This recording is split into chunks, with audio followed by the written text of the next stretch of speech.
Hello everybody. This video is about the r1200gs, the problem that people are having that when the handlebars are turned in one direction that the bike either cuts out or the bike simply will not start, like the kill switch is on.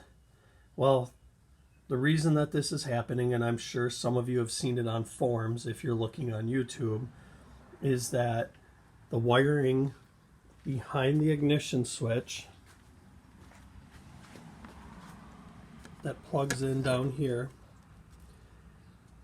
it gets pinched or pulled from the zip tie that is too tight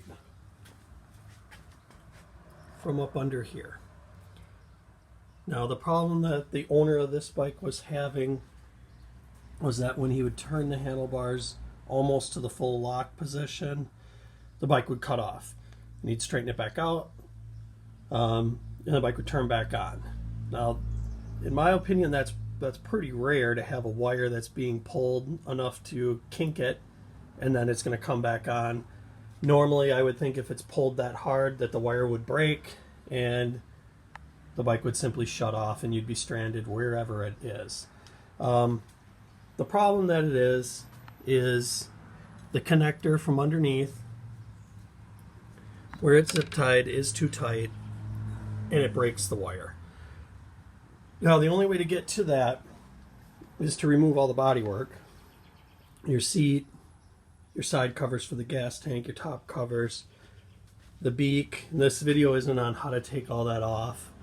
I'm assuming that if you're going to be tackling this, you're going to know how to pull off your own bodywork. Don't forget though, when you pull off that front beak, they're not clips. It fits inside of here and it slides forward to put it on, and the whole beak slides forward to take it off and slides back to put it back on. So don't yank that too hard or you'll bust your beak. And then your fuel disconnect lines, don't forget, you have to push these in. These are those dry connectors. Label your vent hoses. The only way to fix this is to cut open this wire harness. Now this plug, there's not an additional plug. The plug that it comes off the wire harness, which is right here, which is the green, purple, and red one, and the other plug is right here. This goes into the other part of the ignition switch, is the main wire harness. So your choices are to either repair it or replace it. A new wiring harness is approximately $1,500, and as you can see, you would probably have to strip the bike down to the bare frame to do that. So we're not going to go that route. Now you do have to cut open the wire harness to get into this. The only way to do it is with an X-Acto knife. I use the real high quality blades, the one with the titanium on them. They just seem to cut a little better, last a little longer. But what you're not going to want to do is go through and cut your wire harness like this and then start peeling it open, because as you can see, some of these wires in here are extremely thin wire, thin gauge wire, and you'll cut them open.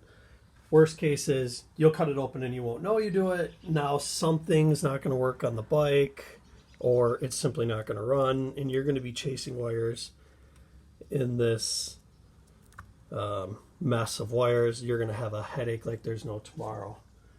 So I would recommend cutting into the wire harness. Now it's that fiber tape. It's not like an electrical tape. It's more like a cloth tape.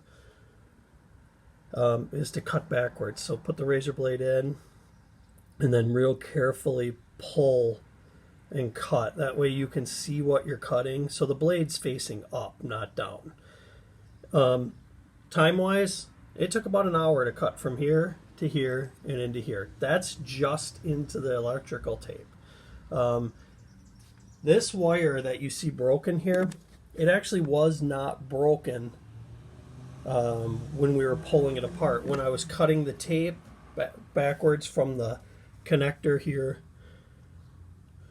forward, as I was cutting it, I kind of, you got to give the cloth tape a little bit of a tug. I was cutting it, and the wire broke off in my hand. So this wire was probably maybe a couple rides from leaving this person stranded. The only way to fix this is going to be to cut each individual wire and then make new wires. So that's what I have set up here on the bench.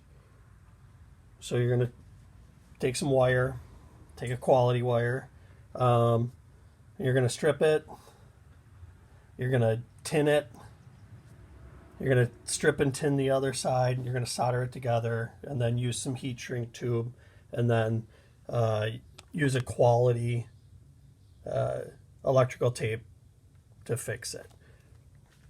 Now, to pull off that little cover, you are going to need a very small Torx bit.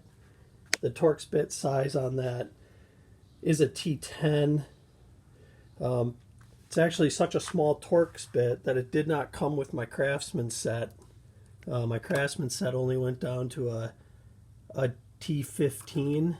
So I actually had to pick up a Stanley brand. I bought this a couple years back, but I think I bought it from Home Depot for only $3 or $4. It's a T10, it's really small, and that's to get this plastic cover off. This goes behind the ignition switch, and then these little stainless Torx bits that are on there. It's just into plastic. I didn't even have to put a wrench on it. I just twisted it off by hand. And that is the plastic cover that goes right over this, right here. It screws right into here. And that's where these are. So if you're having a problem with your GS and you've read some of the forums and saying that it's the broken ignition wire, now you can see exactly what it's going to take to do this. Start to finish, I take my time when I work on stuff. I do it right. I would say that this is between a 4 and a 5 hour job from the time the bike rolls in the garage with all the body work on it until the time you roll it off. I can't stress enough on how much time you should take in this department here, or you're going to be putting the bike all back together to chase wires and find the little teeny nick that you caused in one of these wires. It's going to be a huge headache. I hope this helped. If you have any questions, please put it in the comments and I will try to answer them. Goodbye.